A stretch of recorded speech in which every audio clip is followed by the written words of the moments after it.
चलिए आज हम लोग मौर्य प्रशासन देखते हैं। मौर्य प्रशासन,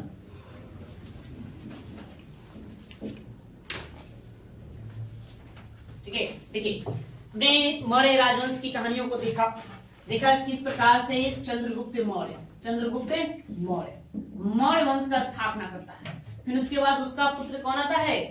बिंदुसार। फिर बिंदुसार शासक बनेगा। अब बिंदुसार के बाद फिर सम्राट अशोक आए, अशोक सम्राट बने।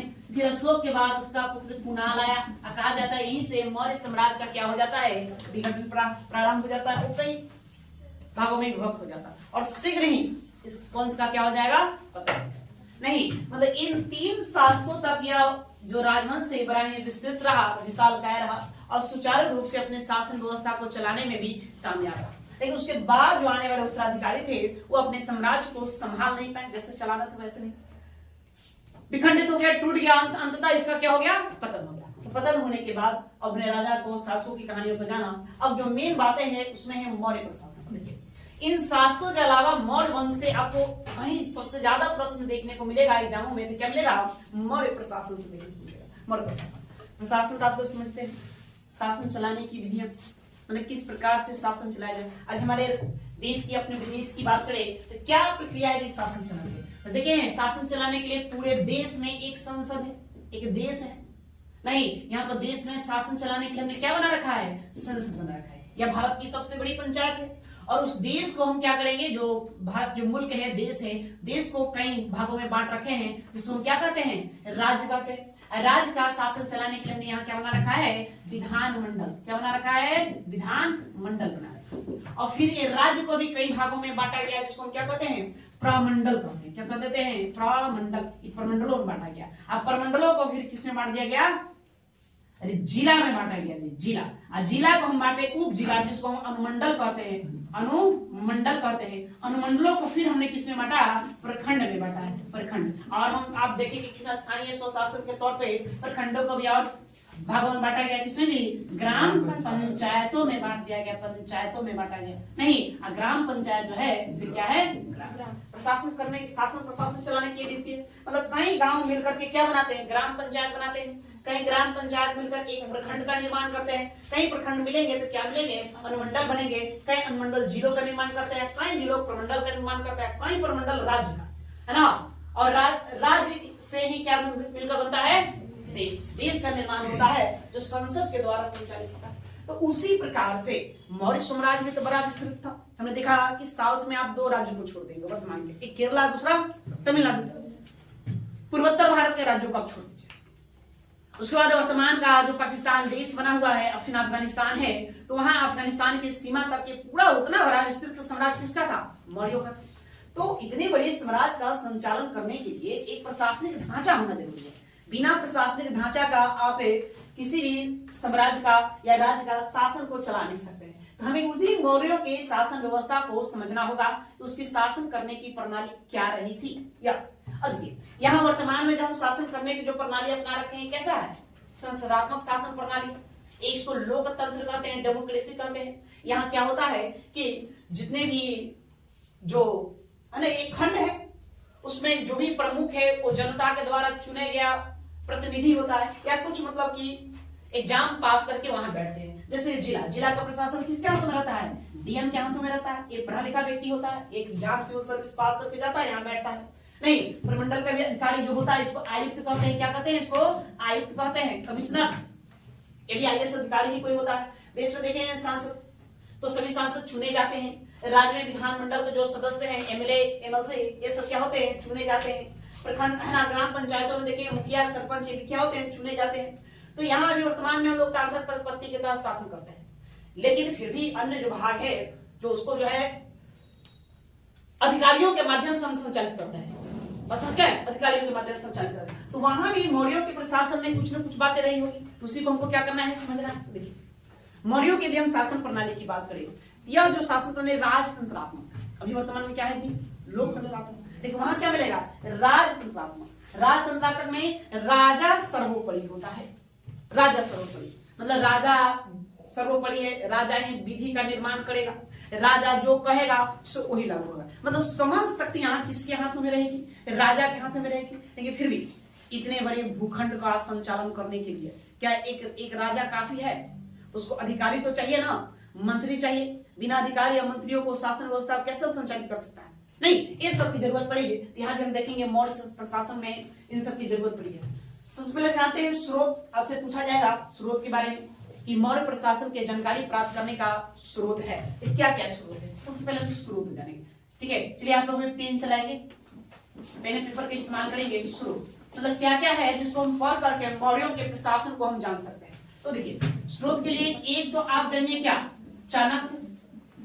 चाणक्य का अर्थशास्त्र को पढ़ेंगे, इसमें मौर्य प्रशासन की जानकारी मिलती है। दूसरा आप पढ़िए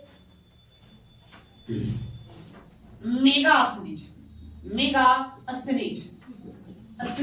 की इंडिका एक पुस्तक आपको बताएंगे, इंडिका को पढ़ेंगे। तीसरा आप पढ़िए अभिलेख, किसके अभिलेख? अशोक का अभिलेख, इस अभिलेख को पढ़ेंगे। यहां आपको जानकारी मिलेगी अशोक के अभिलेख को पढ़ने पर। फिर उसके बाद फिर आप आ जाइए और पढ़ेंगे तो रुद्र दामन का जूनागढ़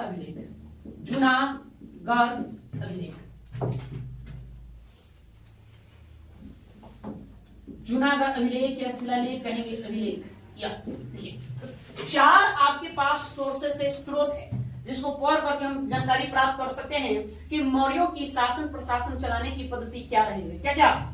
एक चाणक्य का अर्थशास्त्र, या चाणक्य को भी अन्य नाम और क्या हम देते हैं जी? कौटिल्य, है ना। कौटिल्य चीनी का नाम है, इनको भी एक और नाम देते हैं, विष्णुगुप्त देते हैं। तो चाणक्य का आप अर्थशास्त्र पढ़िए, उसके बाद फिर मेगास्थनीज की इंडिका पुस्तक को पढ़िए, फिर उसके बाद अशोक का अभिलेख तो बताए। अशोक के जो शिलालेख हैं 14 शिलालेख, उन 14 शिलालेखों से उसके शासन प्रशासन की जानकारी मिलती है, उसके राज्य की सीमाओं की जानकारी मिलती है कि उसकी सीमा कहां तक फैले हुआ था, इसके बारे में जानकारी मिलती है। फिर हमने रुद्रदामन का जूनागढ़ अभिलेख बताए थे। रुद्रदामन का जूनागढ़ अभिलेख में किसका नाम खुदा है? अशोक का नाम खुदा है, साथ में चंद्रगुप्त मौर्य का भी नाम खुदा है। तो उसकी भी शासन प्रशासन की जानकारी हमें कुछ अंश तक किसके? रुद्रदामन के जूनागढ़ अभिलेख से मिलते हैं। ये चार स्रोत है जिसको आपको ध्यान में रखना होगा। अब ये हम देखते हैं प्रशासनिक ढांचा। इसका प्रशासनिक ढांचा क्या रहा होगा? प्रशासनिक ढांचा, शासन प्रशासन चलाने के लिए क्या उसने ढांचा बना रखा है उसको हम देखेंगे। तो देखिए प्रशासनिक ढांचा देखें तो सबसे टॉप लेवल पर होता था राजा। कौन होता था? राजा। नहीं, राजा के हाथों में सारा शक्तियां था, समझ सकता था, राजा के हाथों में हुआ करता था, ठीक है। राजा, या कह सकते हैं ये केंद्र है, केंद्र, या पूरा का पूरा ये राज्य कहिए, क्या कहिए, ये राज्य है जो कहते हैं वो। अब इसको हम क्या करेंगे? बांटेंगे। इसको बांटा गया था किसमें? तो प्रांतों में। आप लोग लिखते भी चलेंगे, समझते चलेंगे। प्रांतों में बटा हुआ था, मतलब पूरा समस्त राज्य किसमें बटा था? प्रांतों में इसको बांटा गया था। फिर उसके बाद फिर यह प्रांत बटे हुए थे मंडल में, इसमें मंडल में बटे हुए थे। फिर ये जो मंडल है ये आहार में बटे हुए थे, ठीक है। आहार में इसको बांट दिया गया था, या उसी को विषय कहा गया या जिला कहा गया।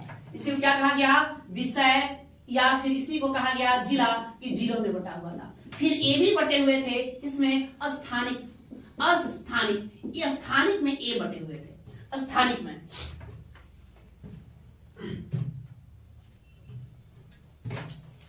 फिर इसके बाद द्रोणमुख,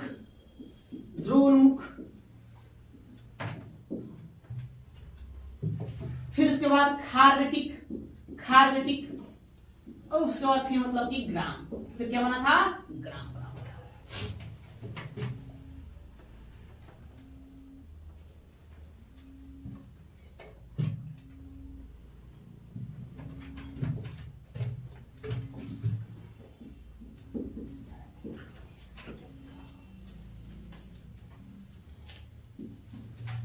संग्राम, फिर बनेगा ग्राम।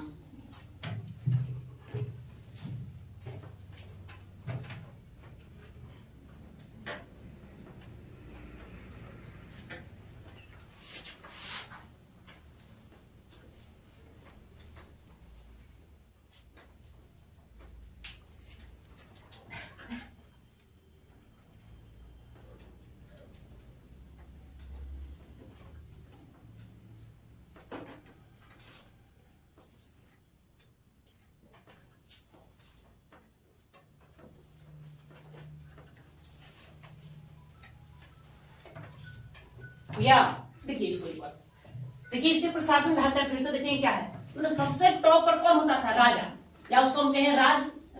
ये राज के मुखिया कौन होता था? राजा। ये सबसे टॉप पर होता था, है ना। यहाँ पे सर्वो सर्वा कौन होगा? सर्वो सर्वा सम्राट होता था, सम्राट होता था। उसके बाद उसको कई प्रांतों में बांट दिए थे। इन प्रांतों का जो मेन प्रधान होता था उसको कुमार कहा गया। क्या कहा गया? कुमार।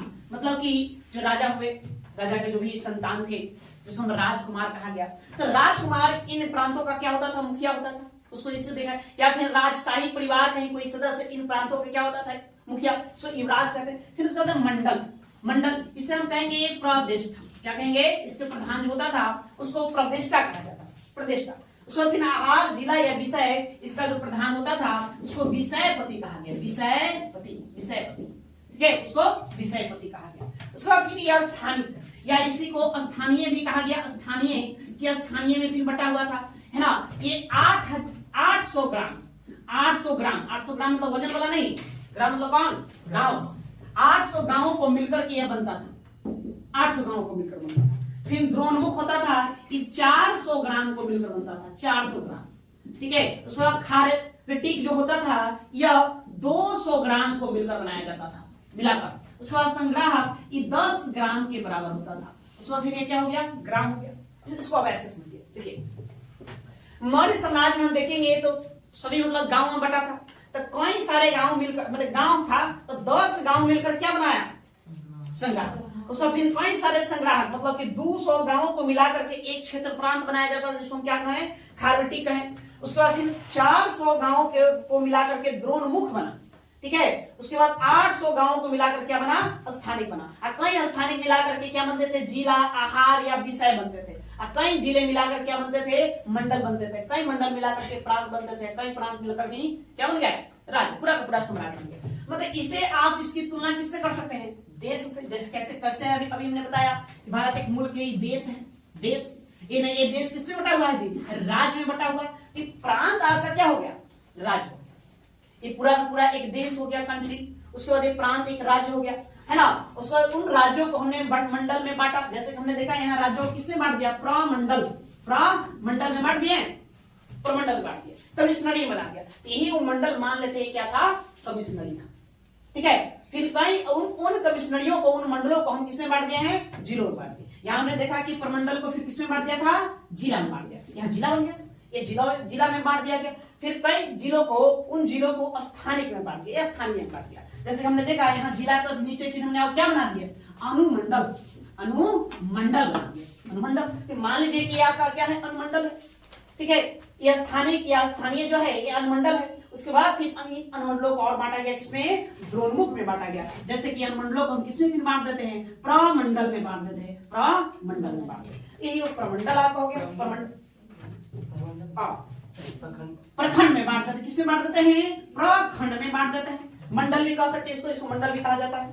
प्रखंड में इसको हमने क्या किया? बांट दिया। यही उसका आपका क्या हो गया? प्रखंड। फिर प्रखंड किसमें बढ़ता है? ग्राम पंचायत में बढ़ता है ना। वही खारवटिक है, मान लेते हैं ग्राम पंचायत है, वो गांव का एक छोटा सा समूह है, मतलब ये है। तो ये मौर्यों की शासन प्रशासन व्यवस्था थी, मतलब इस प्रकार से ये बटा हुआ था। तो यहाँ से आपसे पूछेगा, पूछने वाली बात यहाँ आपको द्रोणमुख, खारवटिक, संग्राहक और स्थानिक, यहाँ से आपसे पूछा जाएगा कि कितने गांव शामिल है। प्रश्न सिंपल से आ जाएगी कि मौर्यकालीन शासन व्यवस्था में एक द्रोणमुख कितने गांवों से मिलकर बना था? तो कितने गांवों से मिलकर? 400 गांवों से मिलकर। खारवटिक कितने गांवों से मिलकर बनता था? 200 गांवों से। और संग्राहन में उसमें 10 गांव होते थे, और सबसे ज्यादा स्थानीय में कितने? 800 गांव होते। ठीक है। यहाँ से आपका गांव की संख्या पूछ लेगा, कितनी संख्या शामिल होता था उतना। वहां से फिर आपसे पूछा जाएगा प्रमुख, जैसे पूछा जाएगा मौर्य काल में प्रांतों का प्रमुख को क्या कहते थे? क्या कहा गया? कुमार कहा जाता था। यही कौन होता था? या युवराज, ये युवराज होता था। ठीक है। स्व प्रमंडल का प्रमुख पूछेगा तो सबसे ज्यादा बात देखो, ये पूछा गया प्रमंडल, सॉरी मंडल, कि मंडल का प्रमुख कौन होता था? मंडल प्रमुख को क्या कहेंगे? प्रदेष्टा। प्रदेष्टा इसका नाम देंगे कि प्रदेष्टा था, प्रदेष्टा कहलाता था। आहार कहिए, विषय कहिए या जिला कहिए, इसका जो प्रधान होता था उसको क्या कहा गया? विषयपति कहा गया। तो ये आपको एक स्वरूप है जिसको आपको ध्यान में रखना है, ढांचा है। इसी ढांचा के बाद फिर बाकी अन्य बातों को देखेंगे। ठीक है, चलो इसको नोट करो, उसके बाद आगे देखते हैं।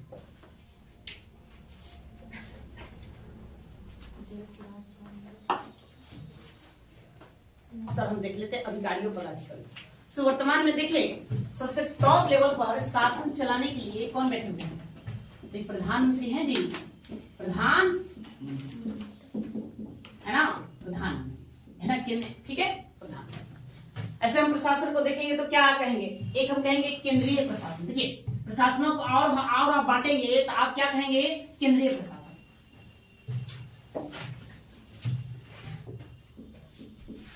प्रशासन का स्वरूप, तो प्रशासन का स्वरूप में आप देखेंगे तो क्या क्या देख सकते हैं?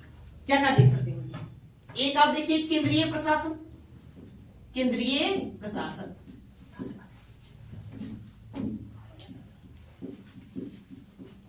केंद्रीय प्रशासन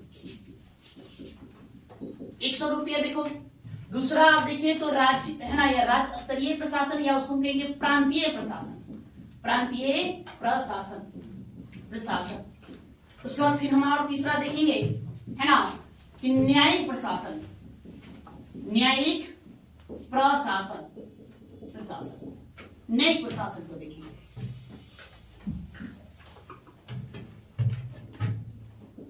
फिर उसके बाद हम देखेंगे है ना सैन्य प्रशासन, सैन्य प्रशासन, प्रशासन। फिर उसके बाद हम स्थानीय प्रशासन को देखेंगे। मतलब इस तरह से हम इसके प्रशासनिक व्यवस्था को हम देखने का प्रयास करेंगे। नहीं, वर्तमान में भी देखिए प्रशासन में कई सारे स्वरूप है। जैसे कैसे केंद्र में एक प्रशासन चल रहा है, राज्यों के लिए प्रशासनिक व्यवस्था अलग है। फिर उसके बाद आप आएंगे तो है ना जिला कहिए तो जिला का भी शासन प्रशासन अपना चलाया जा रहा है। उसके बाद स्थानीय स्तर पर जो है ना प्रखंड है तो प्रखंड का भी अपना शासन व्यवस्था अलग से चलाया जा रहा है। अगर केंद्र स्तर की बात है, किसका? केंद्र स्तर। तो वर्तमान के पहले स्वरूप को देखें तो सबसे टॉप लेवल कौन है जी? अरे प्रधानमंत्री है, प्रधानमंत्री। प्रधानमंत्री के कामों में सहायता प्रदान करने के लिए क्या बनाया गया है? मंत्री परिषद, मंत्री परिषद, ठीक है, मंत्री परिषद। अब मंत्री परिषद के नीचे कौन होता है? अधिकारीगण, अधिकारीगण मिलेंगे, अधिकारी, ठीक है, ये मिलेंगे। उसके बाद ये और भी अन्य अधिकारी मिलेंगे। उसी प्रकार से लेयर चलता है ना। देखिए वर्तमान में देश का जो शासन चलाने का जो सर्वोसर्वा है कौन है? प्रधानमंत्री। सबसे हेड टॉप पर प्राइम मिनिस्टर। प्रधानमंत्री के नीचे जो है मंत्री परिषद, कई तरह के मंत्री होते हैं, है ना, मंत्री परिषद होता है। फिर मंत्रियों के नीचे भी देखेंगे तो एक लेयर मिला है किसका? अधिकारियों को। वर्तमान जिसको क्या कहते हैं? आईएएस अधिकारी कहते हैं। आईएएस अधिकारी क्या करता है? शासन प्रशासन को चलाता है। उसी प्रकार से आप राज्यों में आएंगे तो राज्यों में अपना मुख्यमंत्री मेन होता है। मुख्यमंत्री के नीचे भी क्या होता है? एक मंत्री परिषद होता है, वहां भी एक अधिकारियों का दल होता है। तो उसी प्रकार से हम केंद्रीय प्रशासन को देखेंगे। सबसे पहले किसको देखेंगे? केंद्रीय प्रशासन को। हमें मौर्य काल में इन्हीं 4 बातों पर ध्यान देना है, ज्यादा नहीं। इन्हीं से आपसे प्रश्न पूछा जाएगा। केंद्रीय प्रशासन पूछा जाएगा, प्रांतीय प्रशासन को देखना होगा, न्यायिक प्रशासन मतलब न्याय करने के लिए क्या पद्धति रही थी उसको देखा जाएगा। लेकिन सैन्य प्रशासन देखा जाएगा। मतलब जितनी बड़ी साम्राज्य था तो सेना भी विशालकाय था, तो सेना का संचालन कैसे होता था, तो सेना के बारे में आपको देखने को मिलेगा। ठीक है, तो सबसे पहले क्या जानेंगे? केंद्रीय प्रशासन के बारे में। आप हेडिंग दीजिए केंद्रीय प्रशासन।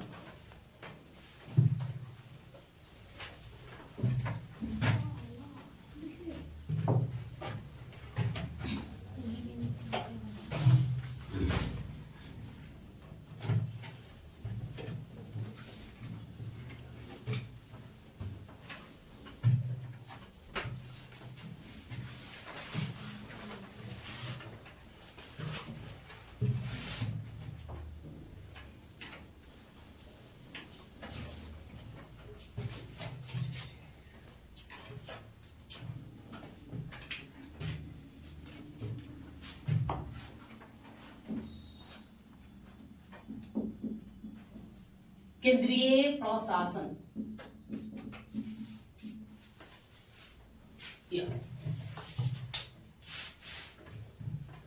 देखिए इसमें सबसे पहले टॉप पर होगा, पहला स्थान पर कौन होगा?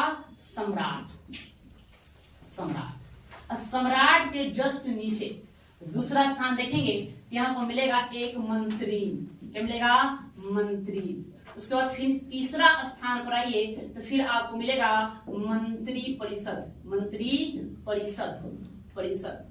फिर उसके बाद फिर आएंगे तो चौथा लेयर आपको देखने को मिलेगा इसका तीर्थ। तीर्थ का मिलेगा तीर्थकर, तीर्थकरों का मिलेगा। उसके बाद फिर आप आएंगे तो पांचवा जो स्तर देखने को मिलेगा वो आपको मिलेगा अध्यक्ष। क्या? अध्यक्ष। ठीक है, तो केंद्रीय प्रशासन का स्तर यह स्वरूप रहा है। तो सबसे टॉप पर कौन? राजा होता है। राजा के जस्ट नीचे मंत्री होता। मंत्री मतलब ये 3-4 मंत्री, 3-4 मंत्रीगण होते थे, मंत्रीगण ये होते थे जो यहाँ बैठे होते।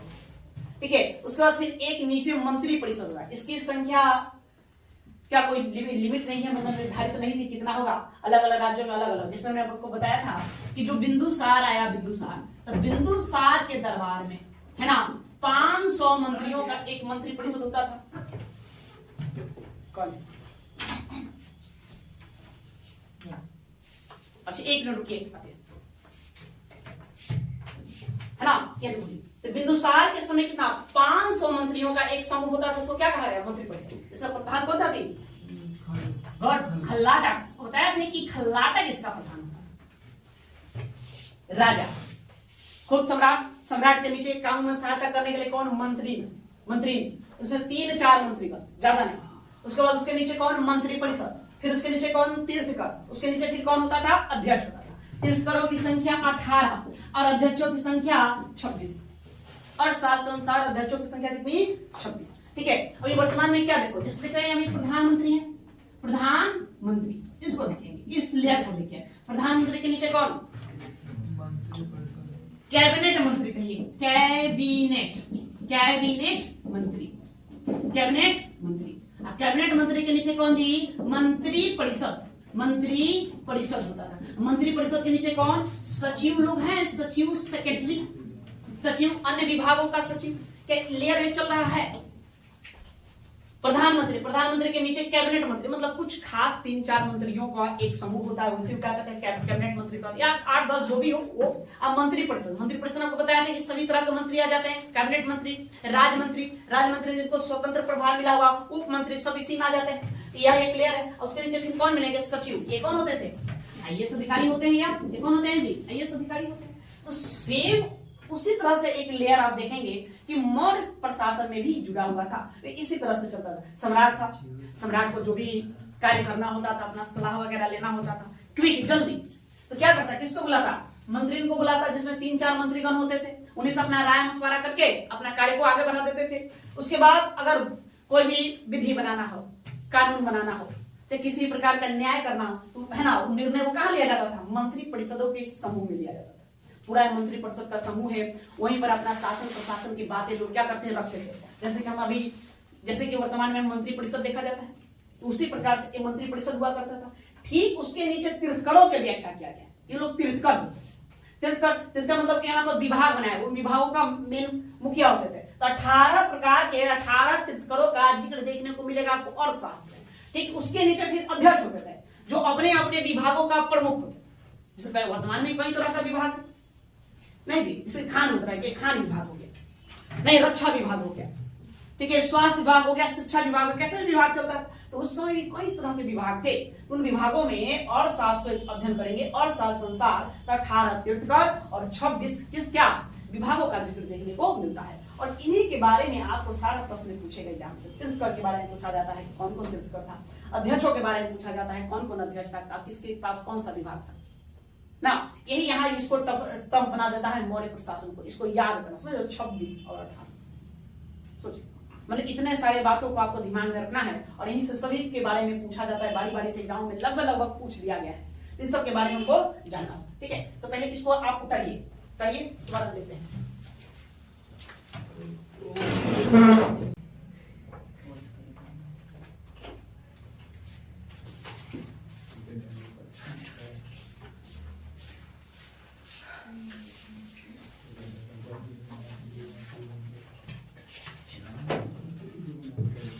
हो गया जी?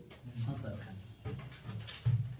तो देखिए, तो बातें अब आप लोग समझ गए होंगे कैसे ना क्या स्वरूप है। यही है, इसी में को पढ़ना है। आपको मेन फोकस कहाँ करना है? तीर्थकर। ये जो 18 तीर्थकर था तो कौन कौन था, उसका क्या काम रहा है, नहीं। फिर हम किसको फोकस करेंगे? अध्यक्ष पर। ये जो 26 अध्यक्ष है तो कौन कौन होते थे, उनके पास कौन सा विभाग होता, किस तरह के कार्य था। एक प्रश्न आपसे पूछते हैं, जैसे मौर्य काल में खान विभाग के प्रमुख को क्या कहा? टकसाल विभाग का प्रमुख अधिकारी कौन? नहीं, बंदरगाहों का प्रमुख अधिकारी कौन होता? कर वसूल करने वाला प्रमुख अधिकारी कौन होता? ये सब सवाल है, तो सबका अध्यक्ष, उसी अध्यक्ष को हमको जानना है। इसी यूनानी लेखकों ने अपने किताबों में इन्हीं अध्यक्षों को मजिस्ट्रेट कह दिया। आज हम मजिस्ट्रेट शब्द का प्रयोग करते हैं ना जी, कि मजिस्ट्रेट है वो, तो है, तो इनको मजिस्ट्रेट कह दिया। मतलब कि प्रधान, एक विभाग का एक प्रधान होता था, उसका निरीक्षण करता था, जांच पड़ताल करने के लिए वो जाता था। तो क्या ये सम्राट, मंत्री, मंत्रीन और मंत्री परिषद इसको नहीं पढ़ना है? तो नहीं, इसको आपको नहीं जानना है। बस जान लेना है कि सबसे टॉप पर कौन? राजा, उसके नीचे कौन, फिर मंत्री, और उसके नीचे कौन? मंत्री परिषद। जैसे वर्तमान में अभी प्रधानमंत्री सबसे टॉप पर है, उसके बाद नीचे कैबिनेट मंत्री होता है, कैबिनेट मंत्री के नीचे पूरा मंत्री परिषद, इसमें कई तरह के मंत्री आ जाते हैं। फिर उसके नीचे आपको सचिव मिलेंगे, आईएएस अधिकारी होते हैं, आईएएस आईपीएस होते हैं, वो अधिकारी जो सिविल सर्विस पास करके जाते हैं वो। फिर उसके नीचे और उनके काम में सहायता करने के लिए छोटे मोटे अधिकारी हमको हुआ करते हैं, सदुमत की बात नहीं है, और भी अधिकारी है। ठीक है, तो बस सेम ये है। और यदि हम आप देखेंगे तो अगर इसको आप चक्र के द्वारा देखो, जैसे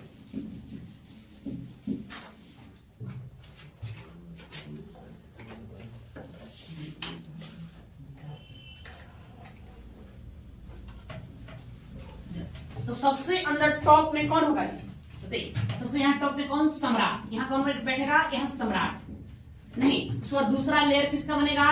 मंत्री का बनेगा, मंत्री। इसको मंत्री का, इसमें 3-4 मंत्री होते थे खास का। ठीक है, और फिर उसके बाद फिर कौन आएगा? मंत्री परिषद, मंत्री परिषद, मंत्री परिषद, है ना। ये 3 लेयर है। कितने लेयर है ना? ये कहेंगे राजा जो है, राजा का 2 लेयर। और फिर इस पर और हम चलेंगे तो एक लेयर और आप बना सकते हैं, किसका? तीर्थ का। किसका बनेगा? तीर्थ का। तो फिर ये कौन होते हैं? तीर्थ है। ये थे तीर्थ, ये तीर्थ कर, ये तीर्थ है ना, ये तीर्थ कर। उसके बाद फिर एक लेयर और आप बना सकते हैं, किसका? अध्यक्ष होगा। फिर कौन होते थे? अध्यक्ष। ठीक है, अध्यक्ष। यह केंद्रीय ढांचा है। कैसा ढांचा? एक केंद्रीय लेयर है। इन्हीं केंद्रीय लेयर में हमको मेन इन 18 और इन 26 को क्या करना है? फोकस करने का काम करना है। ठीक है, तो अब हम पहले सबसे पहले क्या पढ़ेंगे? तीर्थकर के बारे में पढ़ेंगे। तब आप लोग लिखिए तीर्थ या तीर्थ।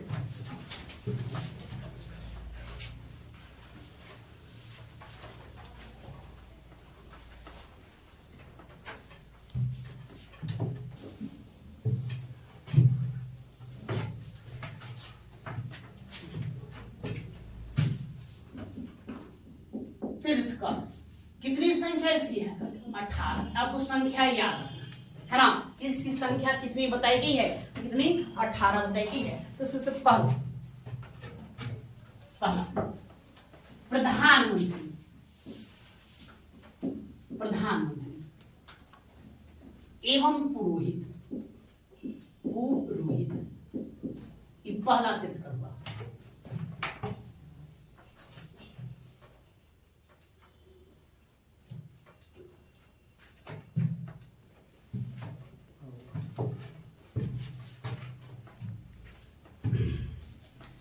तो देखिए, तो तीर्थकरों में सबसे टॉप पर कौन होता था? प्रधानमंत्री एवं पुरोहित। आज हम प्रधानमंत्री है, उसके ऊपर कोई है? नहीं, उनके ऊपर कोई नहीं है। तुम्हारा सम्राट है, सम्राट के नीचे जो भी मंत्री परिषद है, तो सबका एक न एक मंत्री खास होगा। प्रमुख राजा के साथ एक मंत्री खास होगा, जैसे अपना सारी बातें को कहे, हर जितने भी राजा हुए अभी तक शासक हुआ, उसका एक न एक मंत्री खास हुआ, जिसको मुख्यमंत्री या प्रधानमंत्री कहते हैं। तो वही उसमें पहला तीर्थकर का जिक्र किया गया। कौटिल्य के अर्थशास्त्र में लिखा गया, कहना कि उन तीर्थकरों में सबसे प्रमुख सर्वोसर्वा कौन हुआ? कि प्रधानमंत्री या पुरोहित। तो 2 पद है, लेकिन एक ही व्यक्ति को मिलता है, इसलिए इसको हम एक ही तीर्थ करते हैं। पद कितने हैं? 2, एक ही व्यक्ति को मिलता है। नहीं, जैसे कि आप देखेंगे तो चंद्रगुप्त मौर्य के समय, चंद्रगुप्त मौर्य, जो चंद्रगुप्त मौर्य है, चंद्रगुप्त मौर्य के समय आप देखेंगे तो इसका प्रधानमंत्री या पुरोहित कौन था? तो चाणक्य था। चाणक्य, जिसे हम क्या कहेंगे? कौटिल्य कहते हैं, कि कौटिल्य था। ठीक है, उसके बाद चंद्रगुप्त मौर्य के बाद उसका पुत्र बिंदुसार शासक बनेगा। कौन? बिंदुसार। तो बिंदुसार के समय जो मंत्री, प्रधानमंत्री एवं पुरोहित था, जो कुछ समय के लिए, कुछ समय आप लोग बताए हैं कि कुछ समय के लिए कौन समय तक चाणक्य रहेगा। चाणक्य, चाणक्य। उसके बाद कौन आ जाएगा? उसके बाद हमने बताया कि उसके बाद खल्लाटक उसका प्रधानमंत्री। या वही हम अगर अशोक की बात करें, किसका? सम्राट अशोक की बात करें, अशोक। तो अशोक के समय देखिए यहां पर सिर्फ और सिर्फ प्रधानमंत्री का जिक्र मिलता है, प्रधानमंत्री का ही जिक्र मिलता है। इसका प्रधानमंत्री जो था उस व्यक्ति का नाम था राधागुप्त, कि राधागुप्त प्रधानमंत्री था। पुरोहित, तो पुरोहित का जिक्र नहीं मिलता है। पुरोहित के बारे में कोई उल्लेख आपको नहीं मिलेगा, मतलब पुरोहित का कोई पद यहाँ पर नहीं। एक पहला इसको लिखो,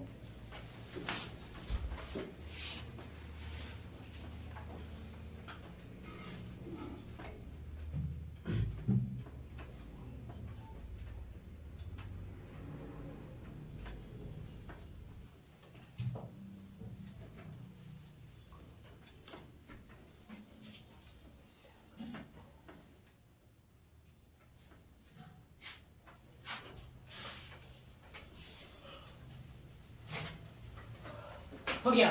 चलिए दूसरा, तीर्थकरों में हम दूसरा बात करें तो दूसरा होता है युवराज। युवराज तो जानते हैं युवराज कौन कह रहा है? तो सम्राट के पुत्र को क्या कहा जाए? तो युवराज जो होते थे ये कौन होते थे? है ना, सम्राट का उत्तराधिकारी होता था, सम्राट का उत्तराधिकारी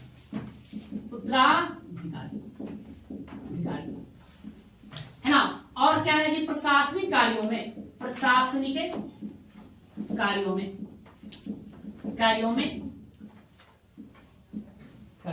सम्राट का सहायक होता था, सहायक। ठीक है, फिर आप ले लीजिए सेनापति है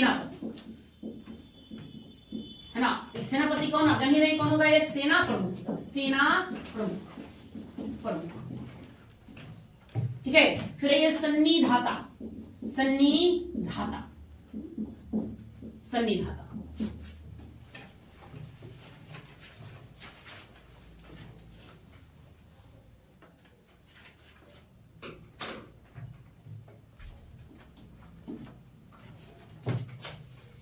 ये राजकीय कोषाध्यक्ष।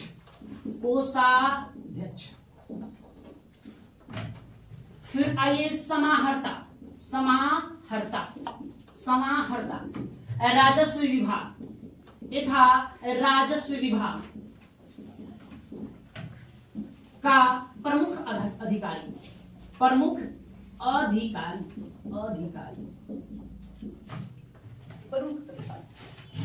इसी प्रकार से आपको 18 जानना है ना। ऐसा करिए यहां तक लिखिए, हम बोल देते हैं, आप लोग लिख लेंगे, सुविधा होगा। तो फिर तुम लोग टाइम लगा दोगे बोर्ड पर से उतारने में।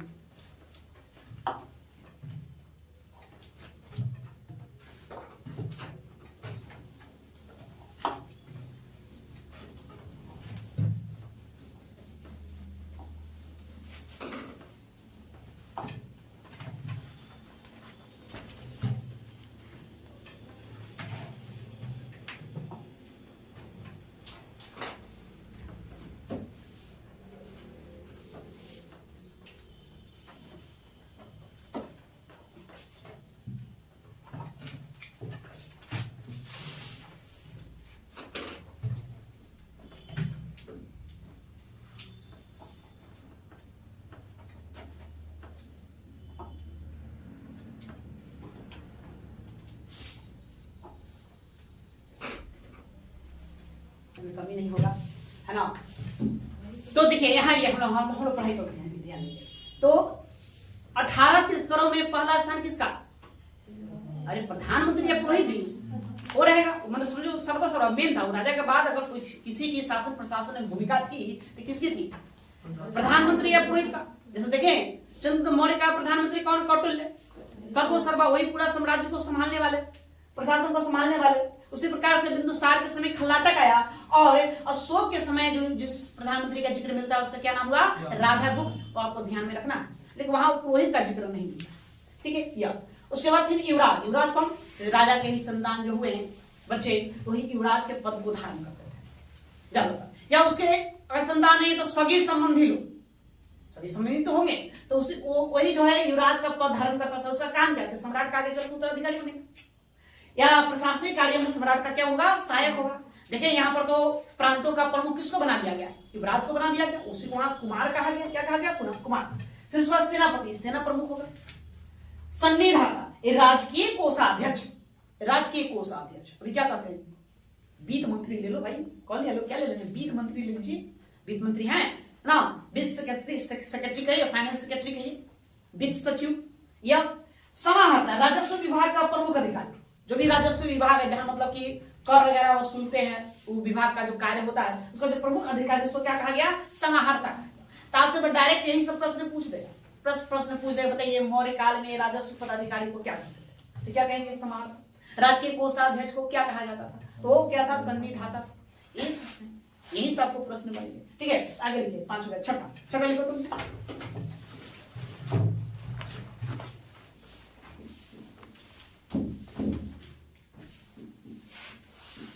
व्यवहारिक,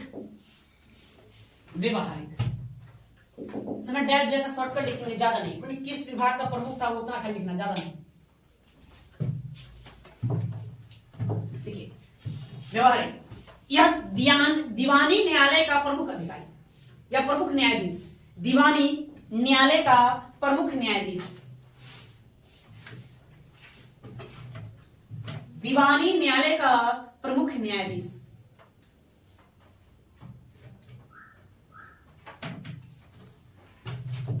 प्रमुख न्यायाधीश। प्रतिष्ठा, अभी हमने देखा था प्रतिष्ठा, आगे भी बताइए किसका प्रमुख होता था प्रतिष्ठा,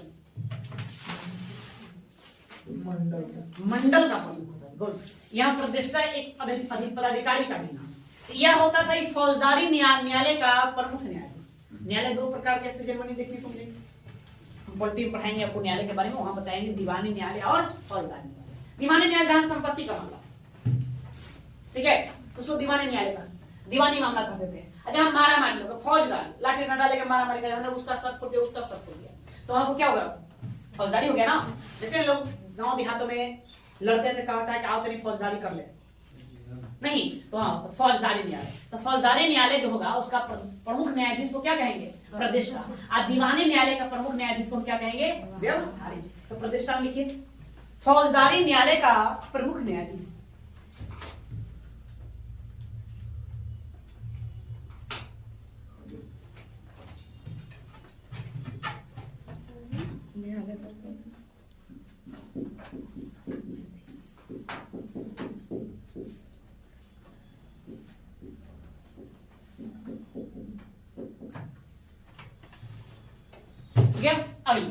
मंत्री परिषदाध्यक्ष,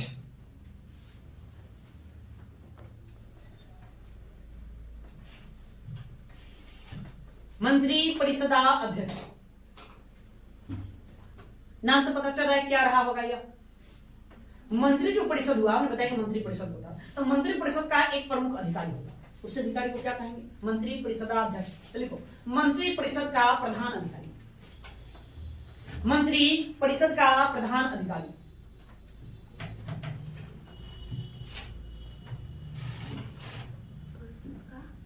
प्रधान अधिकारी,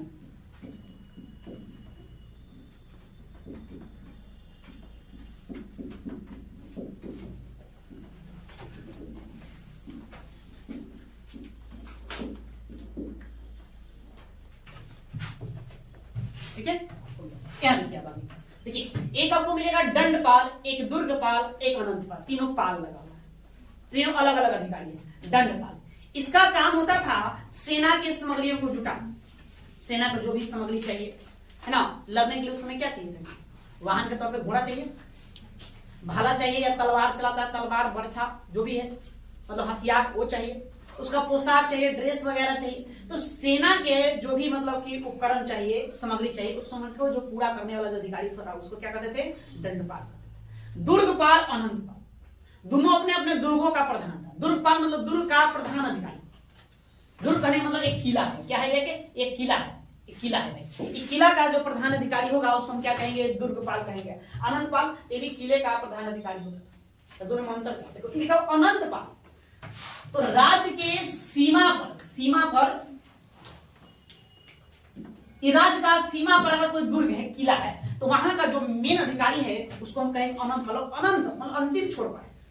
दुर्गपाल, उस राज्य के भीतर कोई किला है तो किले का जो प्रधान अधिकारी होगा उसको क्या कहेंगे, दुर्गपाल कहेंगे। दोनों में बस इतना अंतर है, लेकिन दोनों किसका रखवाला है, किले का रखवाला है, प्रधान अधिकारी सारा कार्य उसको अपना देख रेख करना है। ठीक है, जैसे भी देखो हमने संसद बना रखा है, और तो भाई राजा महाराजा की बात है नहीं, अब तो किला तो है नहीं कि रखें, संसद बना रखा है, तो संसद बना रखा है तो संसद का रक्षा करने के लिए हमने वहां टीम रखा है सुरक्षा करने, उसका कोई ना कोई प्रधान सेक्रेटरी प्रधान होगा। मतलब ये समझिए कि क्या है, ये सिक्योरिटी प्रधान प्रमुख सुरक्षा कर्मी।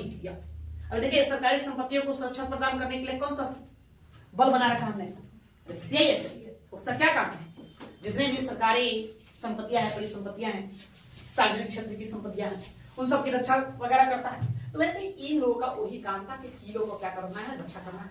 ये सभी दुर्ग के सूची में आता है। तो दंडपाल में लिखेंगे दंडपाल, सेना की सामग्रियों को जुटाने वाला प्रमुख, सेना के सामग्रियों को जुटाने वाला प्रमुख।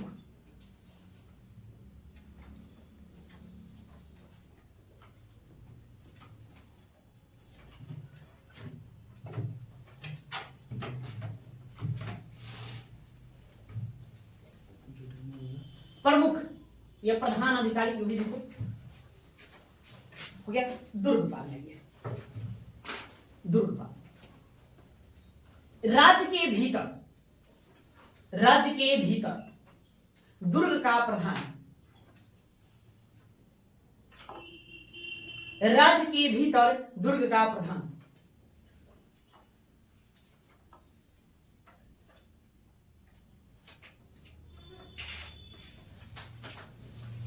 ठीक है, अनंतपाली के देखिए, सीमावर्ती दुर्ग का प्रधान, सीमावर्ती जो सीमा पर दुर्ग है,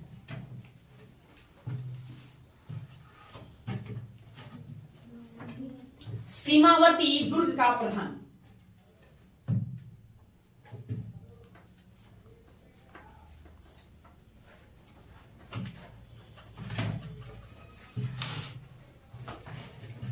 हो गया, अगली नागरख, अगला नागरख,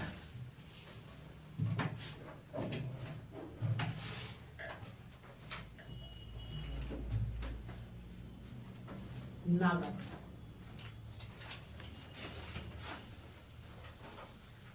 एक और, तो नगर का प्रमुख अधिकारी, नगर जैसे जब हमने पटना नगर है नहीं, नगर का प्रमुख अधिकारी कौन होगा वर्तमान में,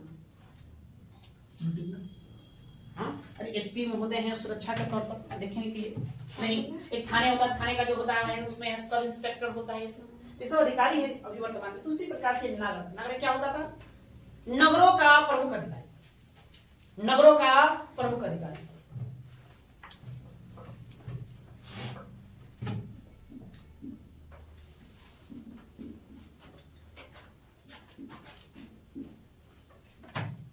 आठवीं, पहले लिखिए आठवीं,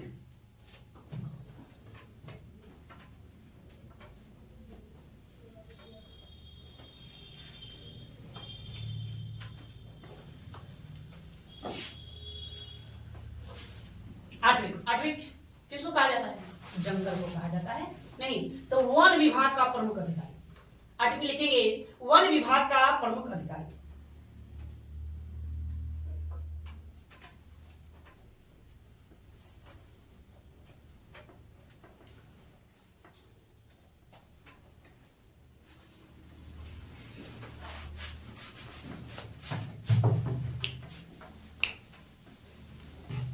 हो गया आठवीं के, अगले के प्रशासता,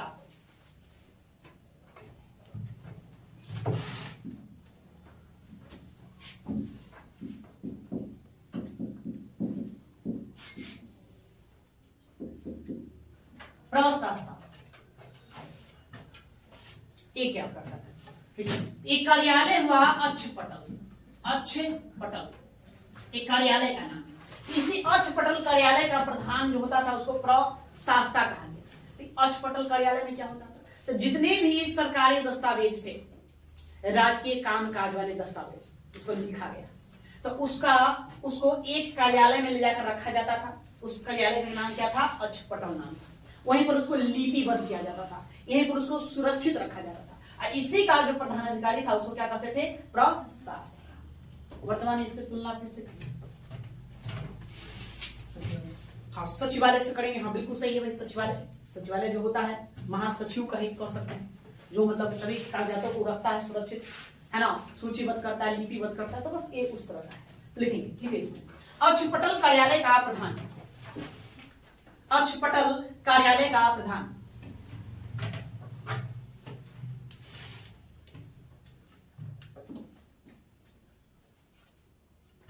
अक्षपटल कार्यालय का प्रधान। अक्षपटल में क्या होता है तो उसके नीचे लिख दीजिए, अक्षपटल कार्यालय में सरकारी दस्तावेजों को सुरक्षित रखा जाता था। अक्षपटल कार्यालय में सरकारी दस्तावेजों को सुरक्षित रखा जाता था।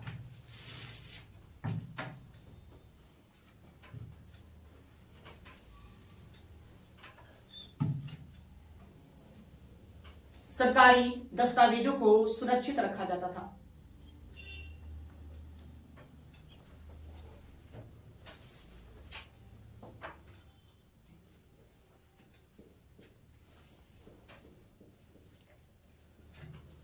चलिए ये हो गया। अब आगे 15 और क्या जाएगा? नायक।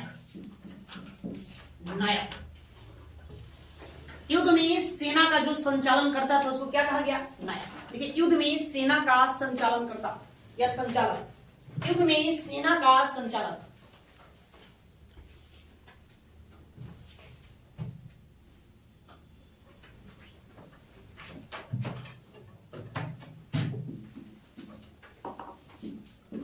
कर्मांतिक। अगला कर्मांतिक। नायक में लिखेंगे युद्ध में सेना का संचालक, कर्मांतिक। राज्य है तो उसमें उद्योग धंधे होंगे, तो राज्य में जितने भी उद्योग धंधे चलते थे उन सब का निरीक्षण करने वाला, जांच करने वाला जो अधिकारी था उसको क्या कहा गया? कर्मांतिक। इसमें लिख दो, राज्य के उद्योग धंधों का प्रमुख निरीक्षक, राज्य के उद्योग धंधों का प्रमुख निरीक्षक, जांच पड़ताल करने वाला।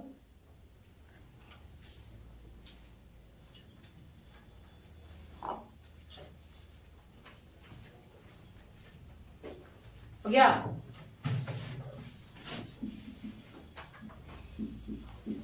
दौवारिक। अगले लिखिए दौवारिक। दौवारिक,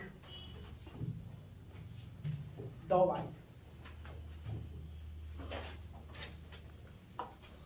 ठीक है, राजमहल की देख रेख करने वाला प्रमुख अधिकारी। राजमहल है ना, राजा का महल, तो उसको जो देख रेख करने वाला जो प्रमुख अधिकारी होता था उसको क्या कहते थे? दौवारिक।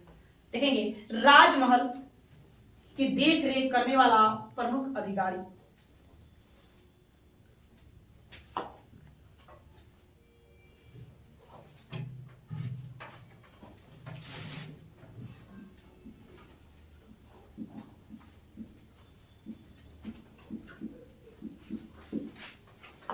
में लिखेंगे अंतर्वर्षिक। अंतर्वर्षिक,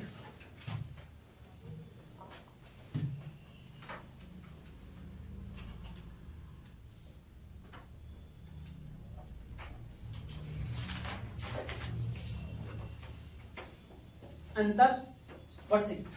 अभी देखिए, हमारे प्रधानमंत्री माननीय मोदी जी चलते हैं जी, तो उनको सुरक्षा देने के लिए अधिक सेना है कि नहीं है? देखते हैं, आगे 10 गाड़ी, पीछे 10 गाड़ी, जो भी हो, उनको है ना कई लेयर का सुरक्षा दिया जाता था। तो क्या उसका कोई एक व्यक्ति होगा ना प्रधान? होगा कि नहीं होगा? बिल्कुल होगा, कोई ना कोई एक चीफ सेक्रेटरी होगा ना, जो मतलब चीफ जो होता है सुरक्षा जो अधिकारी होगा, ये वही उस समय का है। मतलब यह क्या था कि जो सम्राट होता था, सम्राट के अंगरक्षक सेना का ये प्रधान होता था। सम्राट का सुरक्षा प्रदान करने वाली जो भी सेना चलती थी उनके साथ, तो सेना में जो सबसे प्रमुख व्यक्ति था उसका क्या नाम था? अंतर्वर्षिक। तो क्या लिखो उसमें? देखो, सम्राट, सम्राट की अंगरक्षक सेना का प्रधान।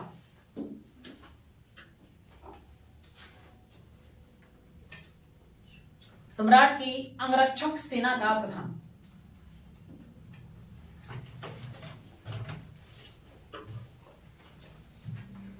ठीक है, बात समझ में आए इतना?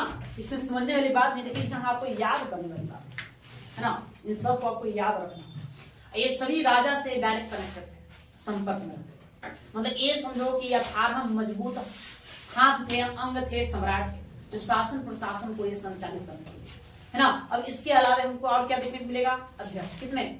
सबसे अध्यक्षों को जानना होगा कौन क्या करता है।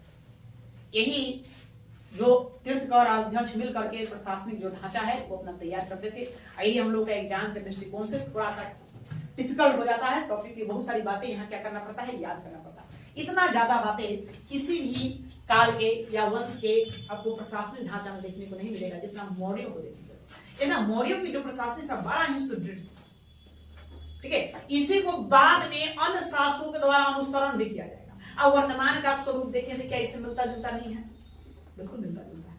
वर्तमान का आप स्वरूप देखेंगे, वर्तमान में जो शासन प्रशासन चलाने की जो पद्धति है इससे मिलता जुलता है।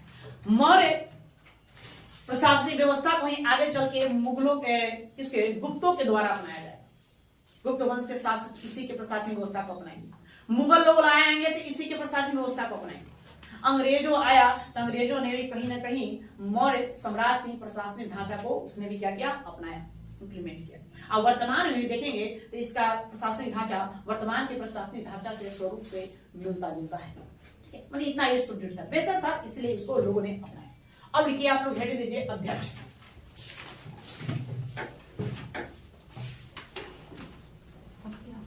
अध्यक्ष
और ये अध्यक्ष,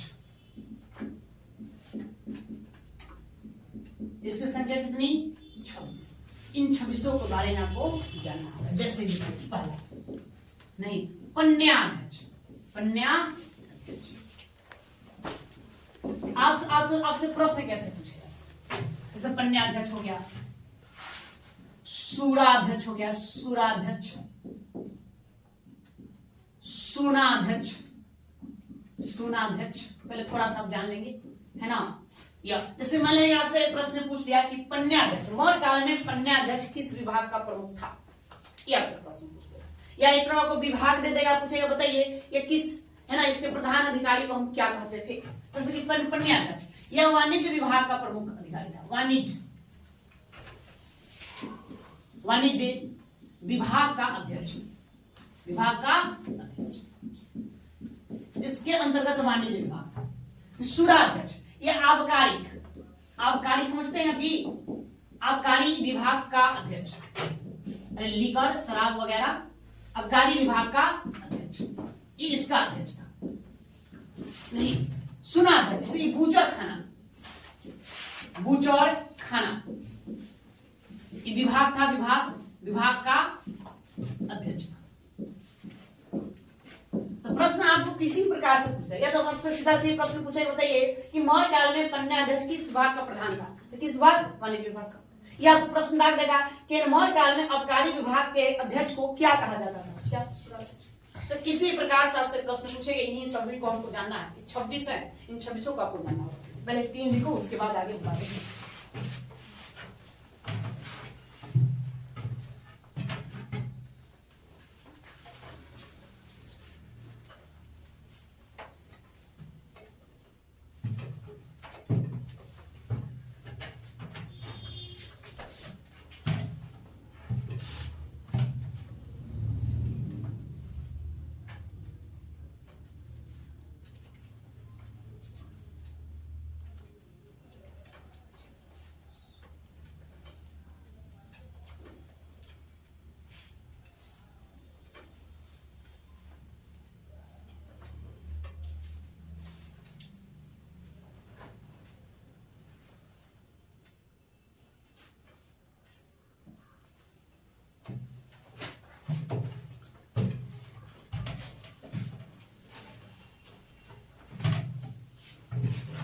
हो गया।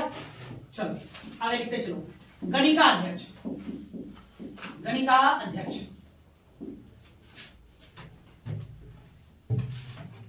गणिका अध्यक्ष लिखिए। गणिका अध्यक्ष, गणिकाओं का प्रमुख है निरीक्षक। गणिका उस समय से वृत्ति भी प्रचलन में था, तो वेश्याओं को गणिका कहा जाता है। गणिकाओं का प्रमुख निरीक्षक,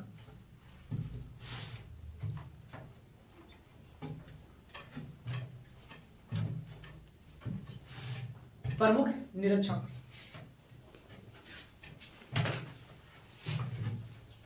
या आगे सीता अध्यक्ष, सीता अध्यक्ष, सीता अध्यक्ष,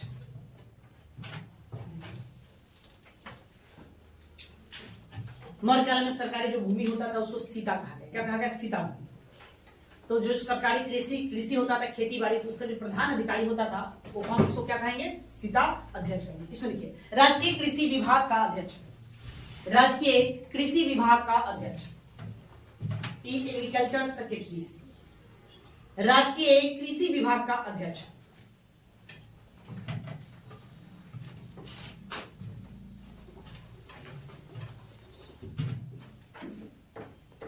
आगे अकड़ा अध्यक्ष, अकड़ा अध्यक्ष,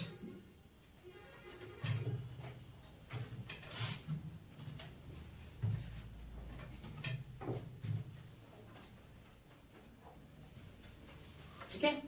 उस काल में खान भी थे, माइंस। तो माइंस का जो प्रमुख अधिकारी था उसको क्या कहा गया? अकड़ा अध्यक्ष। लिखो खान विभाग का अध्यक्ष, खान विभाग का अध्यक्ष,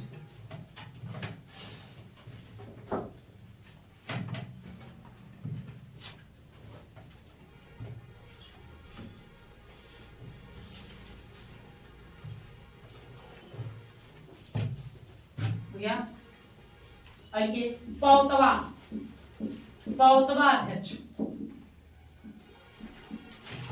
पौतवा अध्यक्ष,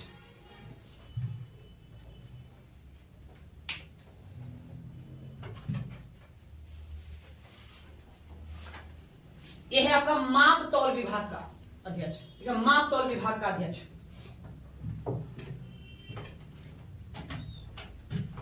माप तौल विभाग का अध्यक्ष,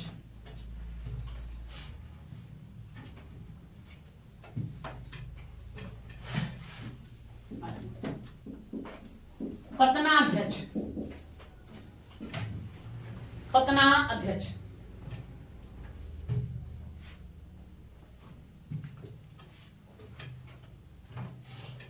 पतन मतलब किस क्या? बंदरगाह नहीं, तो पतना अध्यक्ष ये बंदरगाहों का अध्यक्ष था, ठीक है, बंदरगाहों का अध्यक्ष। मगर जितने बंदरगाह थे उसे बंदरगाहों के अध्यक्ष हुआ करता, बंदरगाहों का अध्यक्ष।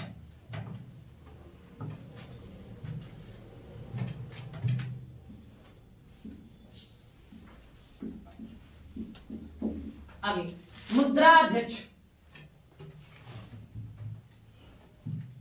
मुद्रा अध्यक्ष,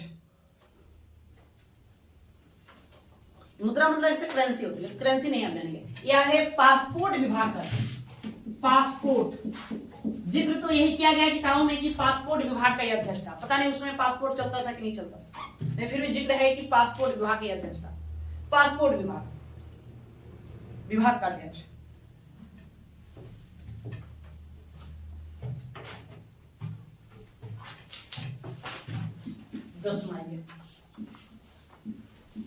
नवाध्यक्ष, नवाध्यक्ष,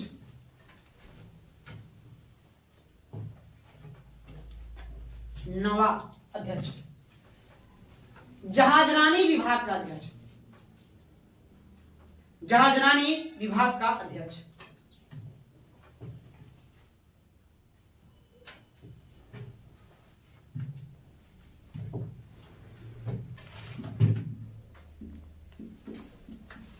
कोष्ठगारा, कोष्ठगारा अध्यक्ष, कोष्ठगारा अध्यक्ष,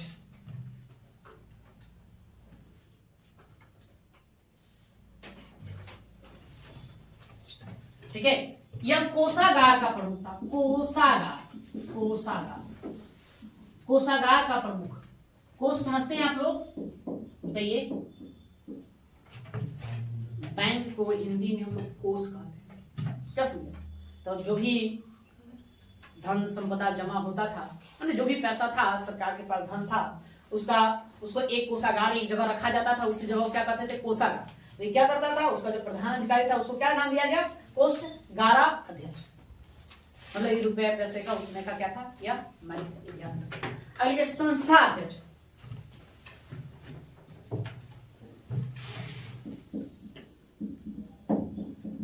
संस्था अध्यक्ष,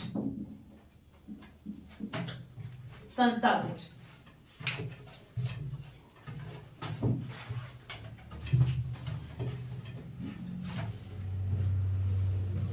संस्था इसको लिखिए।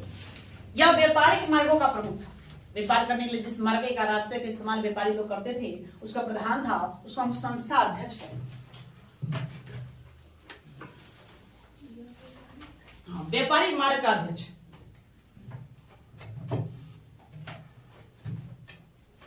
व्यापारिक मार्ग का अध्यक्ष। आगे लवना, लवना अध्यक्ष,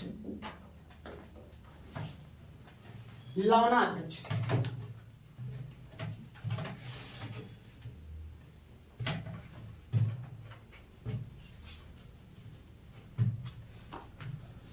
ये क्या?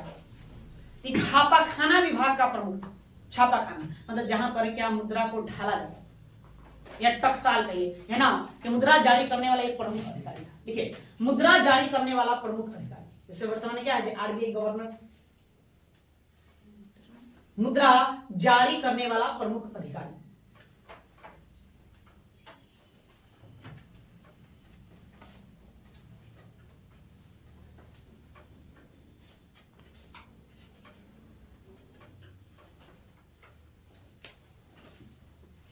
ठीक है, एक लाइन नीचे लिख दो, छापाखाना विभाग का अध्यक्ष।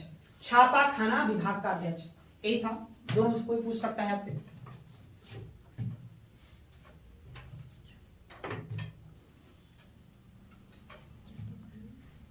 छापाखाना विभाग का अध्यक्ष।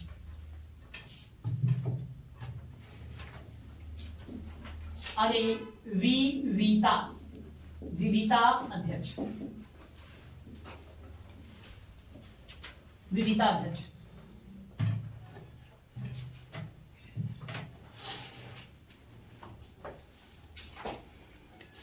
एक चारागाहों का अध्यक्ष था। चारागाह मतलब जहां पर मवेशियों को लोग ले जाकर क्या करते थे? चराते थे। तो वो भी सरकार के अंतर्गत ही था।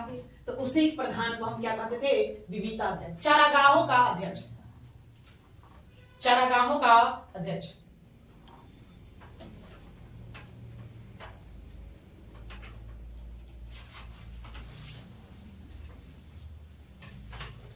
हो गया? आगे कुव्याध्यक्ष, कुव्याध्यक्ष।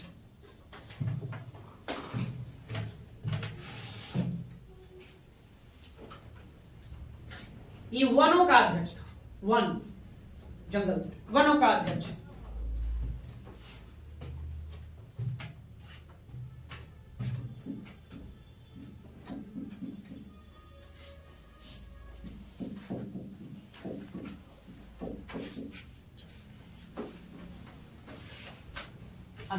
आयुधगारा अध्यक्ष, आयुधगारा अध्यक्ष।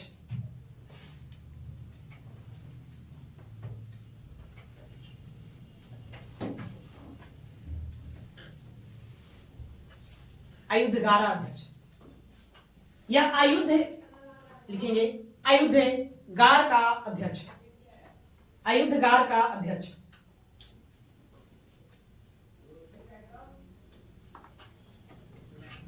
आयुधगार सोचते हैं आप लोग? ऑर्डिनेंस प्रक्रिया का नाम आप लोग सुने हैं?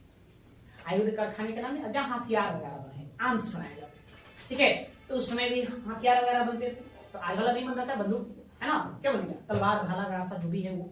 तो उसी का जो प्रधान होता था उसी को क्या कहते थे? आयुधगारा अध्यक्ष का नाम दिया गया। अगले गो अध्यक्ष, गो अध्यक्ष, गो अध्यक्ष नाम से पता चल रहा है क्या होगा यह? पशुधन विभाग का अध्यक्ष।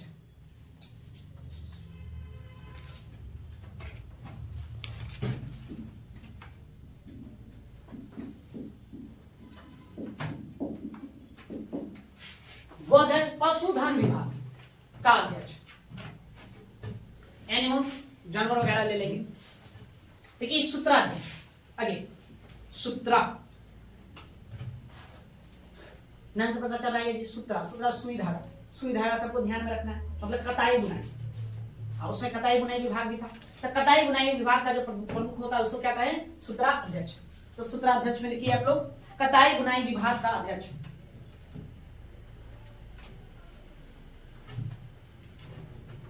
कताई बुनाई विभाग का अध्यक्ष। देवता अध्यक्ष, देवता, तो देवता से क्या पता चल रहा है? देवता अध्यक्ष धार्मिक संस्थाओं का अध्यक्ष था। मंदिर वगैरह जो भी थे उस समय, जो भी धार्मिक संस्था था उसका अध्यक्ष होता था देवता अध्यक्ष।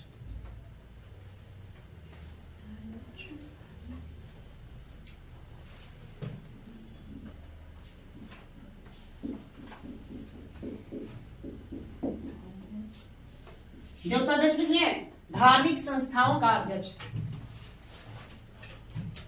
धार्मिक संस्थाओं का अध्यक्ष। अगला माना अध्यक्ष, माना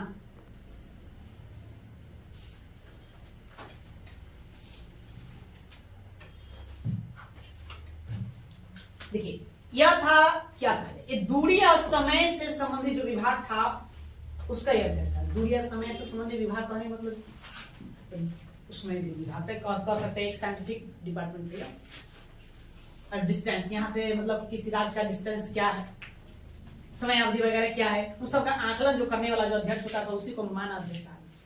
समझे? इसको एक लाइन में लिखिए, इसको दूरी, दूरी और समय से संबंधित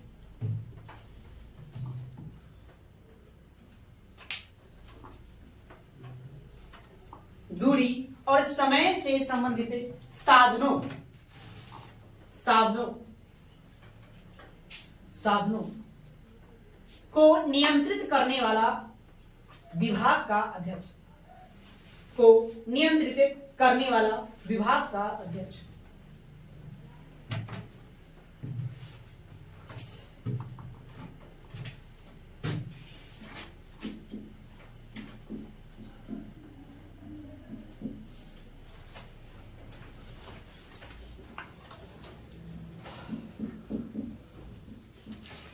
हस्तयाध्यक्ष,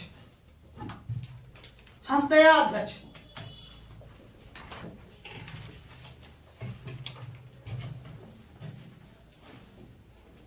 हस्तयाध्यक्ष उसमें कई सारा विभाग था, उसमें एक विभाग था हाथी, तो हाथी से संबंधित विभाग का अध्यक्ष, उसे लिखेंगे हाथी से संबंधित विभाग का अध्यक्ष हस्तयाध्यक्ष।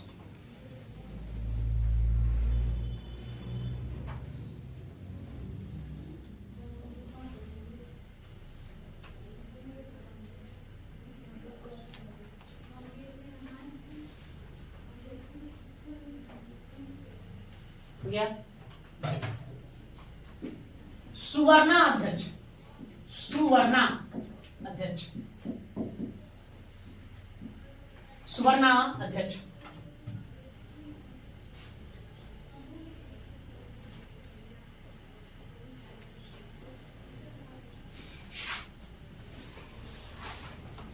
इसमें लिखो सोना से संबंधित विभाग का अध्यक्ष, सुवर्णा अध्यक्ष।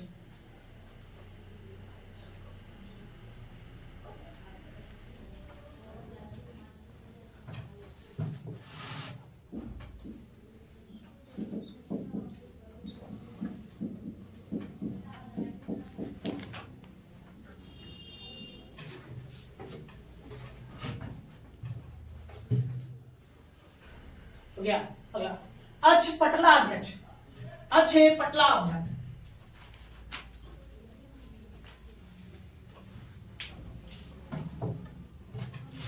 अभी हमने अचपटल कार्यालय के बारे में बताया था। क्या होता था? सरकारी दस्तावेज वहां सुरक्षित रखा जाता था, लिपिबद्ध किया जाता। तो उसी में एक अधिकारी और बैठता था, उसका नाम था अचपटलाध्यक्ष। वो एक तरह से क्या था, यह एक महालेखाकार, या क्या था जी, इसमें लिख लीजिए, यह महालेखाकार था, लेखाकार था, महालेखाकार।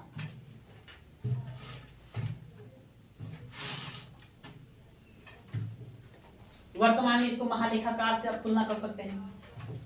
अचपटलाध्यक्ष हो गया।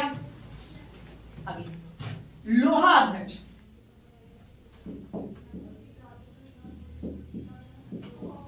लोहा अध्यक्ष,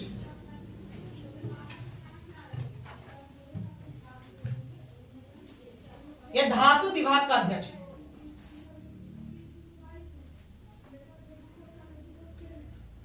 धातु विभाग का अध्यक्ष।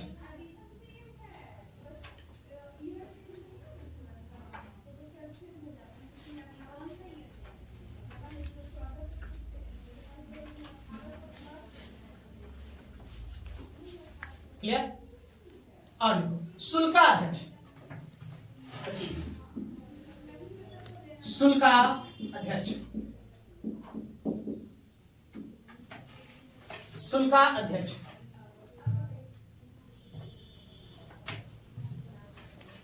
शुल्क कौन लेगा? व्यापार में लिया जाता है ना, तब व्यापार कर वसूलने वाला अध्यक्ष, व्यापार कर वसूलने वाला अध्यक्ष, सो शुल्काध्यक्ष नाम दिया गया।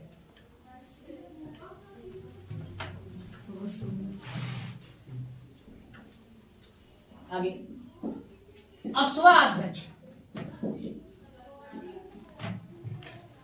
अश्वाध्यक्ष,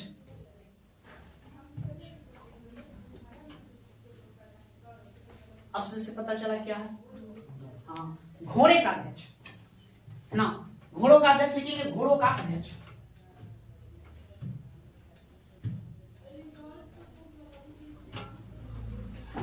क्लियर है?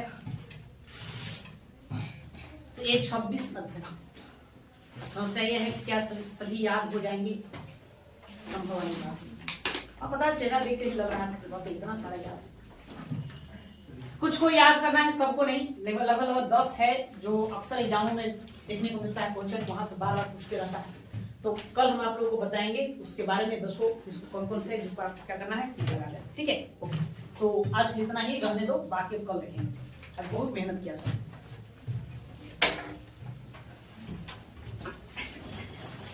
हो गया जी।